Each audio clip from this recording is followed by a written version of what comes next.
नमस्कार। डॉक्टर वंदना रस्तोगी, सह आचार्य संस्कृत, BND राजकीय कला महाविद्यालय चिमनपुरा द्वारा संस्कृत विषय के इस व्याख्यान में आप सबका स्वागत है। विद्यार्थियों, हम इस व्याख्यान श्रृंखला में रघुवंश महाकाव्य के 6ठ सर्ग का अध्ययन कर रहे हैं, जिसके रचयिता हैं कवि कुलगुरु कालिदास। इंदुमती के स्वयंवर वर्णन से संबंधित इस सर्ग में इंदुमती के भव्य स्वयंवर में आए हुए बहुत से राजाओं को विवाह हेतु अस्वीकार करके जब उत्तर कोसल के राजकुमार अज के समक्ष इंदुमती आती है, तो अज के वंश, व्यक्तित्व और गुणों से प्रभावित होकर वह उनका मानसिक वरण कर लेती है और स्वयंवर सभा में अपने साथ विद्यमान द्वारपालिका सुनंदा के माध्यम से राजकुमार अज को वरमाला पहनाती है। इस सर्ग में यही वर्णन अगले पद्य में किया जा रहा है। सा चूर्ण गौरम रघुनंदनस्य धात्री कराभ्याम करभोपमोरुः आसंजयामास यथा प्रदेशम कंठे गुणम मूर्तिमिवानुरागम। अन्वय है करभोपमोरुः सा चूर्ण गौरम गुणम मूर्तम अनुरागम इव धात्री कराभ्याम रघुनंदनस्य कंठे यथा प्रदेशम आसंजयामास।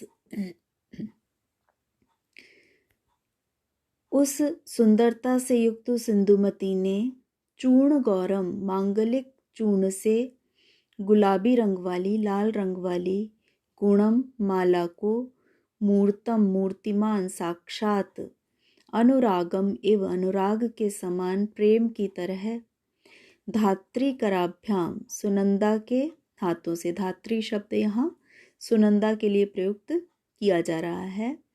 सुनंदा के हाथों से रघुनंदनस्य रघु के पुत्र हैं अज, जो स्वयंवर में आए हुए हैं।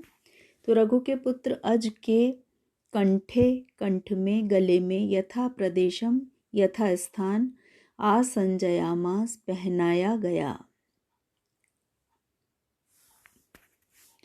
इस पद्य के अनुसार वरमाला इंदुमती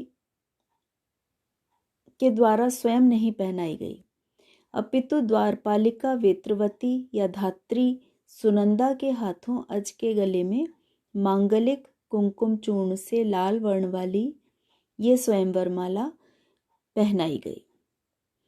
ये माला क्या थी? मानो माला का रूप धारण किए हुए इंदुमती का अनुराग ही था। अनुराग का रंग भी लाल माना जाता है और वरमाला भी मांगलिक कुंकुम चूर्ण से लाल वर्ण की हो गई थी। यहाँ इस पद्य में उत्प्रेक्षा अलंकार का प्रयोग है। मूर्तिम इव अनुरागम, माला को ही मूर्तिमान, अनुराग के समान बताया जा रहा है। यहाँ ज्ञातव्य है कि पतिंवरा इंदुमती द्वारा माला पहनाने के स्थान पर द्वारपालिका द्वारा माला पहनाए जाने का उल्लेख जो किया गया है, ये किसी प्राचीन परंपरा का द्योतक माना जा सकता है। यहाँ समास हम देखें, रघोः नंदनः रघुनंदनः तस्य रघुनंदनस्य, षष्ठी तत्पुरुष समास है यहाँ पर। इसी प्रकार से प्रदेशम अनतिक्रम्य यथा प्रदेशम, ये अव्ययी भाव समास का उदाहरण है। इस छंद में, इस सर्ग में उपजाति छंद का प्रयोग किया गया है।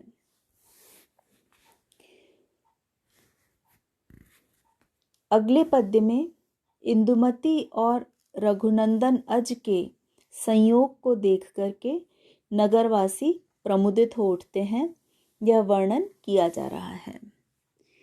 शशिनम उपगतेयम कौमुदी मेघमुक्तम जलनिधिम अनुरूपम जह्नु कन्यावतीर्णा इति समगुण योग प्रीतयस्तत्र पौराः श्रवणकटु नृपाणाम एक वाक्यम विवदुः।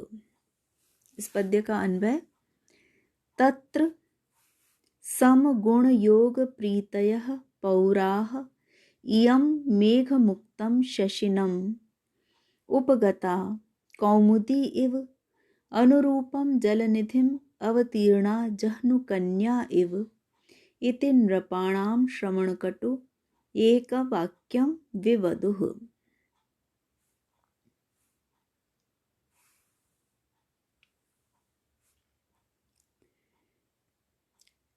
अर्थ इस प्रकार से है, अन्वयानुसार अर्थ देखते हैं। तत्र उस स्वयंवर में समगुण योग प्रीतयः, दोनों के समान शील सौंदर्य आदि गुणों के योग से प्रीतयः प्रसन्न पौराह पूर्ववासियों ने, नगरवासियों ने, इयम इंदुमति यह इंदुमति, मेघ मुक्तम मेघ से रहित, शशिनम चंद्रमा को, शशि चंद्रमा को कहा जाता है। शशो अस्य स्थिति शशि है। चंद्रमा में जो चिन्ह दिखाई देते हैं वो शश यानी खरगोश की आकृति के से प्रतीत होते हैं, इसलिए चंद्रमा को शशि कहा जाता है। तो मेघ मुक्त बादलों से रहित शशिनम चंद्रमा को उपगता प्राप्त हुई, कौमुदी चांदनी की तरह, अनुरूपम अपने अनुरूप, जल निधि समुद्र को अवतीर्णा प्राप्त हुई, उसमें सम्मिलित हुई, जहनु कन्या इव, जहनु कन्या जहनु ऋषि की पुत्री, जाह्नवी गंगा नदी के लिए यहाँ कहा जा रहा है। गंगा नदी को ही जहनु कन्या या जाह्नवी भी कहते हैं। इति इस प्रकार से नृपाणाम राजाओं के लिए, श्रवण कटुः सुनने में कड़वे लगने वाले, कटु लगने वाले, एक वाक्यम एक स्वर से इस वाक्य को, इस कथन को विवदुः कहा। यहाँ बताया जा रहा है कि जब नगरवासियों ने ये देखा, इंदुमती और अज के संयोग को देखा, तो दोनों ही रूप गुण इत्यादि सभी में एक दूसरे के अनुरूप हैं, इसलिए उन्होंने पौराह एक वाक्यम विवदुः, एक स्वर से उन्होंने कहा। जो कुछ उन्होंने कहा, जो बात उन्होंने कही, वो दूसरे राजाओं को सुनने में कड़वी लग रही है। तो इस प्रकार से स्वयंवर में तुल्य गुण वाले अज और इंदुमती का संबंध हो जाने से प्रसन्न होकर नगरवासियों ने दोनों की एक स्वर से प्रशंसा करते हुए कहा। जैसे मेघ रहित चंद्रमा को पाकर चांदनी और अपने अनुरूप महासागर को पाकर के गंगा नदी धन्य हो गई, उसी प्रकार से युवराज अज को प्राप्त करके, उनसे संयोग करके यह इंदुमती भी धन्य हो गई है। ये वाक्य, ये कथन स्वयंवर में आए हुए इंदुमती से विवाह के इच्छुक राजाओं के लिए उनके कानों को बहुत ही कठोर लग रहा था। ये कथन उनको बहुत कठोर लग रहा था, इसीलिए कहा गया श्रवण कटु। श्रवणयोः कटु, श्रवण कटु। इस पद्य में उपमा अलंकार का बहुत ही सुंदर प्रयोग कवि के द्वारा किया गया है।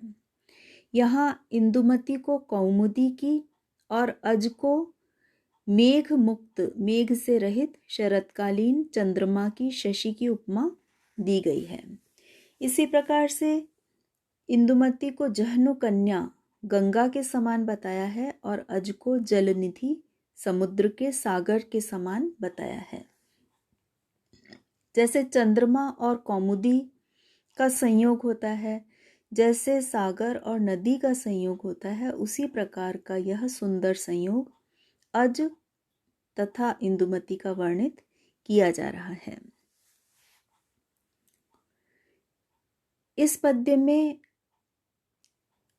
सर्ग संयोजन, इस पद्य में कवि के द्वारा मालिनी छंद का प्रयोग किया गया है। कालिदास द्वारा सर्ग संयोजन विषयक जो काव्यशास्त्रीय विधान है, उसके अनुरूप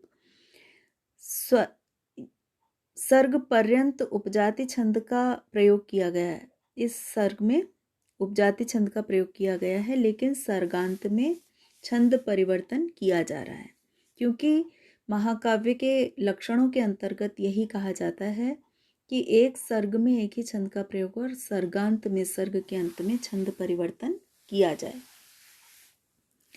वही विधान यहाँ भी दृष्टिगत हो रहा है। मालिनी छंद का लक्षण है न न म य युतेयम मालिनी भोगी लोकैः। यह 15 वर्णों का समवृत्त छंद होता है जिसमें 8 और 7 पर यति होती है। अगला पद्य है, स्वयंवर मंडप की किस प्रकार की शोभा है, किस प्रकार का दृश्य है, इसका वर्णन इस अगले पद्य में किया जा रहा है, जो कि इस सर्ग का अंतिम पद्य है।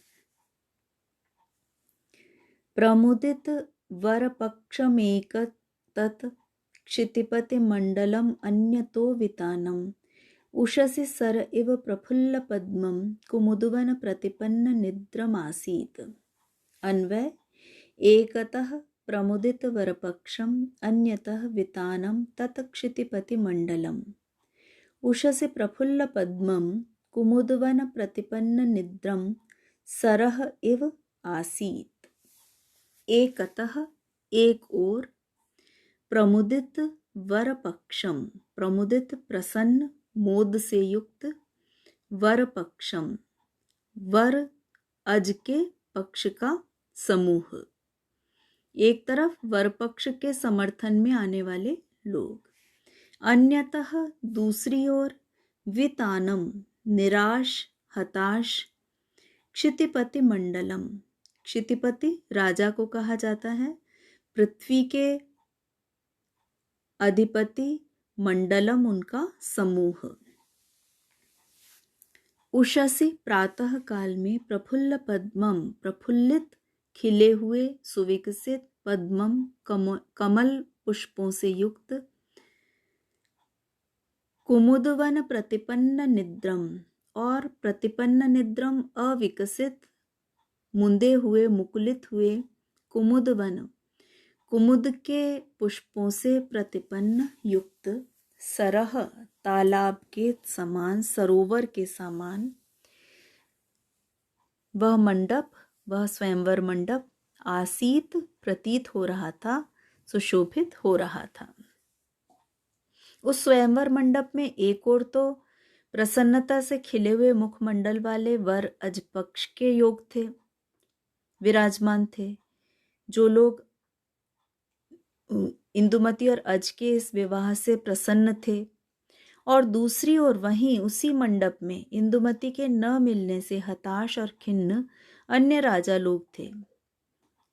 उस समय मंडप की स्थिति ऐसे सरोवर के समान वर्णित की जा रही है, जिसमें एक तरफ प्रातः काल खिले हुए कमल के पुष्प हों और दूसरी तरफ मुकुलित उदास कुमुदगण हों।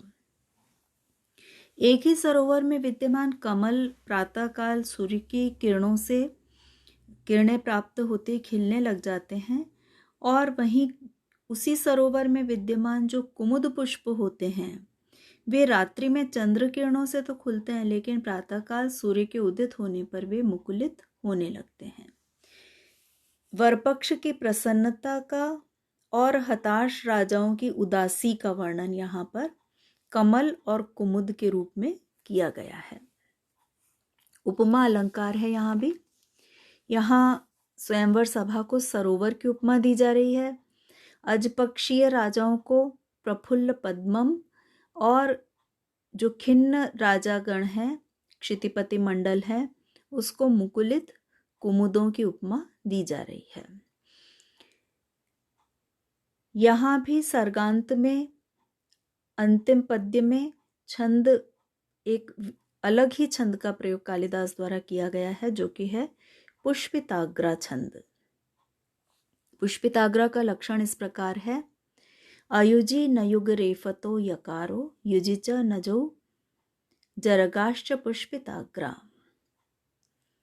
अयुजी जिसके पहले और तीसरे चरण में, विषम चरणों में क्रमशः 2 नगण, रगण और यगण हो, तथा सम चरणों में दूसरे और चौथे चरण में क्रमशः नगण, 2 जगण, रगण और 1 गुरु हो। इस प्रकार से उसे पुष्पिताग्रा छंद कहते हैं। इस प्रकार से यहाँ सम चरणों में 13 वर्ण और विषम चरणों में 12 वर्ण वाला यह छंद होता है।